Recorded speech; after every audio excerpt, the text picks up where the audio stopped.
Hey guys! Welcome back to my channel and welcome to another episode of the 13 Days of Halloween. Today we are on, for real this time, the final portion of Monster Loves You, which is kind of a text-based sort of RPG game in which you play a monster that moves from being a baby to an adolescent to an adult to an elder. And we just made it into elderhood last episode, which means that we can start to influence how monsters and humans think about each other. So this should be fun. We have 14 days. Looks like this is how well humans think of monsters. When the inevitable conflict comes, this will dictate how humans act. What do they think of us? The current score is 20 out of 100. Humans dislike and fear monsters, but you can change this. Okay. So, this is how well monsters think of humans. Okay, same deal. So, Journey to Carmen, which I believe is the human city, or stay here and deal with the monsters here. All right, let's start out staying around here. We have, let's just pick something at random. Your fellow elders debate, are humans more dangerous now? Is it time to reveal ourselves? Rise to take your turn. The air grows still, birds stop singing, the silence is reverential. You turn and see the oldest monster sitting on a hovel roof, dwarfing it. It's watching you. Erk. The oldest monster tilts its huge head and raises one of its 3 scaly eyebrows. See, admit fear but insist you must learn more. Requires honesty. The best humans, like monsters, are fearless. Requires bravery. Admit it, humans are the biggest threat to monster kind. My honesty is really good, so let's use that. Oh, nice. You explain that fear is no excuse for ignorance. True words never spoken, especially as the latter can cure the former. The other elders applaud. The oldest nods? Maybe? Okay. Cool, so we gained some respect, and the monsters are thinking a little bit better of the humans now. That's good. Let's journey to the human city. Let's see. Oh, there's 2 hugging icons. You're hiding in a shiny wood building. 2 humans are holding hands in front of another human. Aha! He makes a lot of noise about a witness. The other 2 look around disappointed at the empty room. Aww. Pull your hat over your head and offer to be a witness. Requires bravery. Quietly seek out another human to be witness. Requires kindness. Sabotage their doings. Let's, I think my kindness is my biggest trait, so let's try that. You sneak into the yard outside where another human is gardening. You make polite coughing noises until he puts down the hose to come take a look. Draw him into the building. He follows you towards the room with the other humans. He pauses and looks down at his filthy gardening clothes, then at the nice clean floor. Get him to help. You reach up to pat the human on the back and make reassuring noises. He's hesitant, but then nods and kicks his boots off. Okay. His socked feet make no sound as he approaches the other humans to bear witness. As you leave, he winks at you. That is grand. The extra human doffs his hat and stands patiently while the others talk and kiss. Everyone is very happy, and you made it happen. Yay! Alright, let's politic. This monster looks cheerful. Greed Blitz, puffed up with multisyllabic importance, addresses the other elders. My fellow monsterin, he begins. I propose we meet the humans halfway. What, in that meadow near the forest? No, he clears his throat. I think we should learn from them and adopt human ways to become more civilized. Agree and explain some human innovations. Yes, I've learned much from watching their hunters. Here, start an exploratory committee to look into the matter. Yes, we should use their tricks against them. Alright, I will agree. You make a persuasive case. Under your tutelage, the other gathered elders learn much about organization governing the human way. That's, I've done you a disservice, monsters. I'm so sorry. so sorry.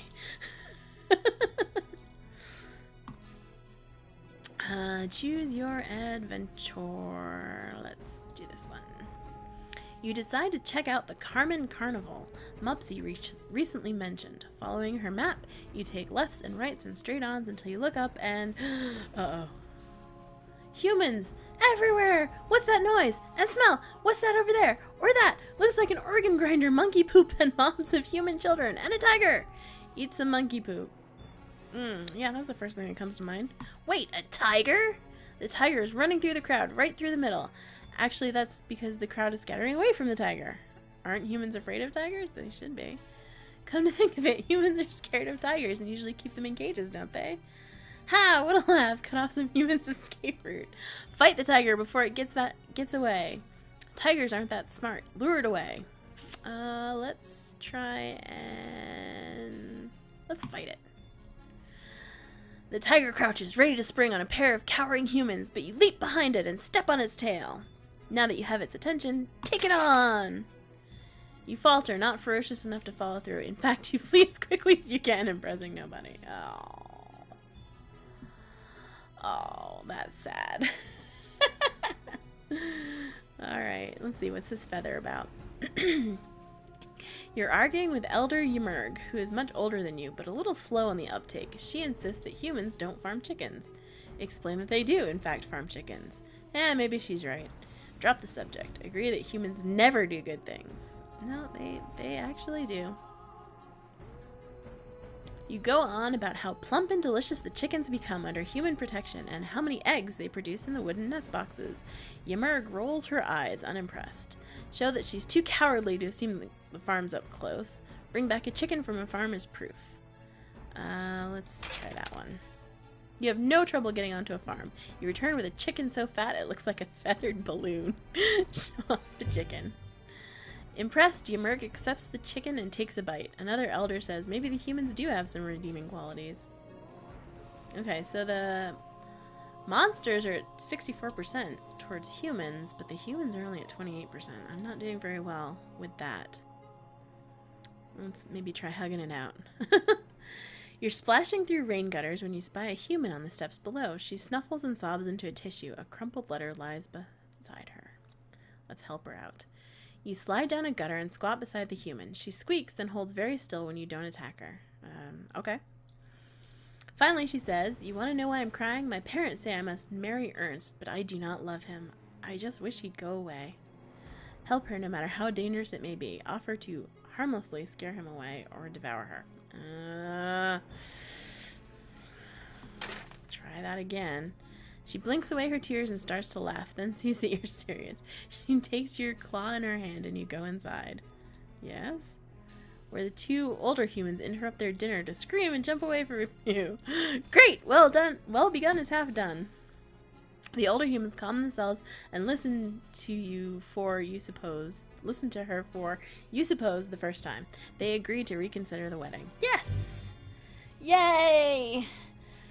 The younger human smiles and squeezes you, trying not to choke you, just to show you how much she appreciates your help. Aww. Okay, good. Humans are at 46%. This is how well humans think of monsters. When the inevitable conflict comes, what do they think of us?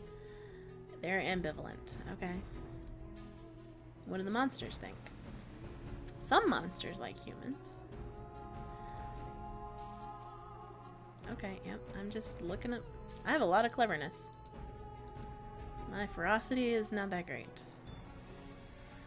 A lot of honesty, though, going on there. Kindness isn't so bad either. Alright, so let's stick around here. Looks like a nap. I could use one of those. You're just concluding a thrilling speech to the other elders. Finally, something goes smoothly. Snork, snark, rark, rark, snork. What in Zanak is that noise? Old Hamrag fell asleep in the middle of your speech. Again. His pig-like snout and 4 nostrils give his snores a poignant yet thunderous quality. Cough gently. You'd have better success whispering at the moon. Hamrag keeps snoring. Talk louder to be heard over the snoring. Hamrag wakes up. He looks around and says, you know, humans are pretty nasty. They sharpen rocks and cut things with them. Also, they kill each other all the time. Explain that humans don't do that anymore. Establish authority by fighting. Agree that humans are primitive creatures. Well, I can explain that they don't do that anymore. You remind everyone that Hamrag's information is far out of date. Humans forge knives now, and they only rarely kill each other. The old snouter says, suppose you're right. Okay, so monsters are definitely taking a good view towards human. Let's try and concentrate on the humans until they are feeling better towards the monsters. Okay, you watch as an elderly human tries to fix his house. He looks up at the leaky roof with a sigh as it starts to rain and goes inside. How bad is the leak? Looks like a trickle of water will get into the attic from this storm. It might do some damage to the human's house. He also left his tool out. Silly. Steer clear, it's too dangerous. Brave the rain and danger to repair the roof. Kindly protect his tools from the rain. It's only letting in some of the rain. Fix it. Well, I don't have very good bravery, so let's try kindness. Hork. Glap, glop, gloop. You cover the tools with your finest slime. As you leave, you notice the human at a window, looking down at his slimy tools. Hope he appreciates the protective cocoon. He scratches his head, but you're fairly sure he's smiling. Okay. Okay, let's journey again. We have some skulls and some slime. Let's go with the slime. The docks are fun. They smell like home. You're napping on a fish net when you overhear a human talking. Where have they all gone? If there's no fish, this fisherman is done for. Are the fish hiding from the humans? Maybe they are. Then again, they're fish. You know where they are and could tell him. Not that a human is likely to trust one of your kind, but perhaps you could give him a clue. Tell him what you know about fish. Add the location of the best fishing grounds to his chart. Good! Punch a hole in his boat because it's fun. I think I'm maxed out on cleverness, so let's try that. You draw a circle of currents and waves over the inlet where the fish spawn, then make a noise to draw his attention. Watch as he discovers your work. The fisherman looks at the map. Stroking his beard, he mutters, maybe, and starts the engine. From the docks, you watch him sail toward the inlet. You think he's going to be all right. You're a genius! Oh, what happened? Oh, it looks like humans are a little more okay with monsters. So, let's try again. Let's see, what's the skull one? You see bolts of lightning hit a strange rod on a roof and investigate. From inside the house, you hear someone shout, "Live! Live!" followed by maniacal laughter. What's going on? You listen at the window and hear a maniacal rant. The human is building a creature out of other humans. Dead humans. That sounds familiar. Consider what you've heard of such things. Stop the human from making the creature. Help the human with his creature. It could be fun. Well, I mean, when you think about it, the monsters make new monsters out of old dead monsters, right? Like the slime that they come from. So really, he wouldn't have any moral objection to it, but let's consider what we've heard first. Someone did this a while back in the mountains, and they made a creature all right, but it was more like a monster, and it did some bad things, and in the end, a lot of monsters got killed because of it. Oh, okay. Let's stop him then. His plan's bad for the humans who live here, and it'll make things hard on your fellow monsters, most likely. You set your mind to stopping him, but how? Find a way to sabotage, or walk in and stop him, no matter the danger. Let's find a way to sabotage it.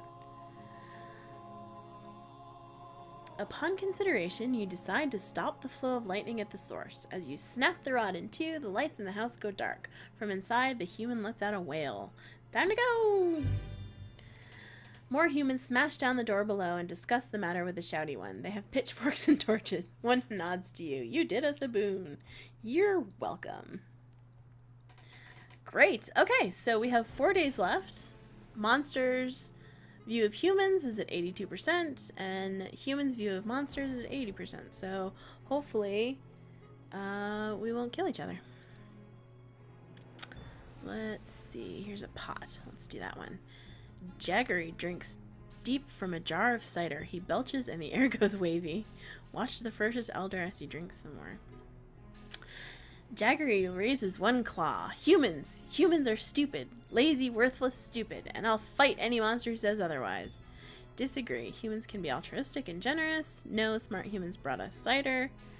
Mention that you've seen stupid humans drink themselves into sickness. I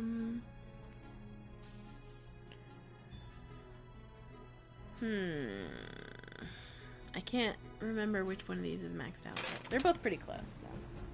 The big monster hadn't thought of that. Jaggery gets very serious very quickly. The other monsters nod as they consider this important fact. Blow their minds just a little bit. You say, and if they thought of that, what else have they thought of? Okay, monsters are at 90%, humans are at 80%. Let's go check out. You sneak up to an open window. A human sits on an overstuffed chair. His back is to a desk covered in, wait a minute, it's maps with red X's on them. They're showing off locations of the monster towns alongside a badly drawn sketch of a monster with a knife stuck through it. What to do? Alter the maps to teach her something, confront her even though she could kill you, teach this human a lesson with violence. Requires claws! Let's alter the maps. You walk into the study quietly and begin moving maps around. You realize that you can use the maps to tell a story. You draw additional pictures here and there, rearranging the maps to show the human what she got wrong. You draw an artifact where blots dug one up, and then make a spiral where you got lost that time. Yes, this will help. Now put it back. The human soon wakes up. You watch through the window as she studies the changed maps. After a while, she wipes a tear from one eye. You've gotten through. Alright. Oh, nice. Humans are at 98%. And monsters are at 90.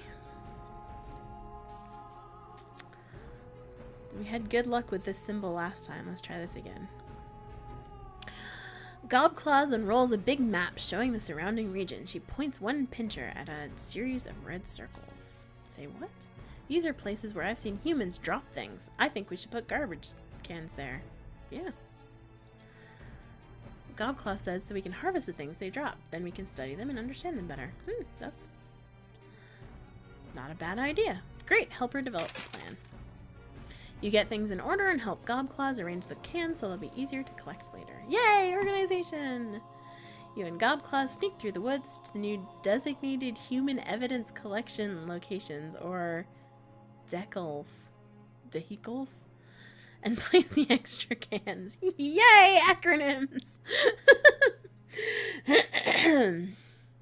Almost immediately, humans begin dropping trash into the cans, including many candy wrappers with bits of sweetness still inside. Yay, licking dirty candy wrappers! Nothing wrong with that. Shut up. Gobclaws prepares a report based on the preliminary findings, and everyone agrees that she's quite clever, and so are you. Yes! Okay, everyone's at 98%. That's okay. Let's try to go for 100.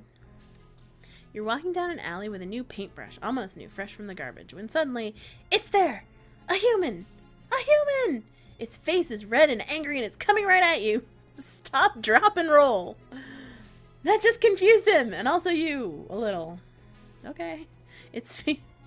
Angry humans are bad news. The human growls in a deep voice. You came to the wrong neighborhood, monster. I'll teach you a lesson good and proper. Square off and stand your ground. Admit fears about a coming monster-human conflict. Drool out a puddle of slime, staring like a mad thing. I mean, that would be my general reaction, probably, in real life. But let's try this one. You try your best to explain the problem, and to your surprise, you're not interrupted by a beating. Keep going. Human view monsters max! Woohoo! The human doesn't exactly agree with your take on the situation, but you've clearly given it food for thought. Well, that's good. Oh, okay. It looks like we do have one more day, so we can try and get the monster view to 100 too? Nope. Nope. As you walk through Portland Square, you think on your past. You've lived a good life, but the one thing you were never able to gain was phenomenal respect among your peers. Though monsters have always feared and loathed humans in the past, your work towards improving relations has paid off. Monsters have come to respect and like them. Well done. That's grand. Meanwhile, humans who once hated all monster kind have come to understand that monsters aren't terrible evil things. Rumor has it that humans think pretty well of you. Yay! Shattering your reverie, a terrible commotion erupts. Elders and younger monsters alike are milling about in a great mob. What is it? Blots drops from a nearby roof. Humans! Humans are coming this way! What? Blistry says, that's wonderful. We can talk to them. It's true. Relations have been warming up. Both monsters and humans meet deep in the whale mist. There's considerable shuffling of feet and paws. Everyone wants to talk, but nobody wants to make the first move. If only some monster were to speak up. Yes, if only. A few of the elders are looking at you, strangely enough. Slash one in the throat. Show them who's boss. Welcome the humans as friends. Let's welcome them as friends. Everyone breathes a sigh of relief as you put your best claw forward. It's the first step of a long journey, a journey on which monster and human will cooperate in all things. Yay! The end! And so, monsters and humans worked, lived, and played together for many happy generations to come. Hooray for the future! This is our final personality. Cool. Alright, so we got one badge. Universal prosperity. You dared to find the narrow gap between fear and hate. Now monsters and humans work together for the benefit of all. Yay! Best end. Okay, and that ends our run on Monster Loves You. This is a cool little game. I would suggest that you guys check it out if you found it interesting. There's 13 other endings that you can get to based on your choices. The play does get a little repetitive because you do go through a lot of the same like story elements, but you can mix it up. Anyway, thank you for joining me today, and don't forget to come back tomorrow when I'm not sure exactly what we're going to be playing, but I hope it'll be fun. Thanks for watching, and I'll see you next time. Bye!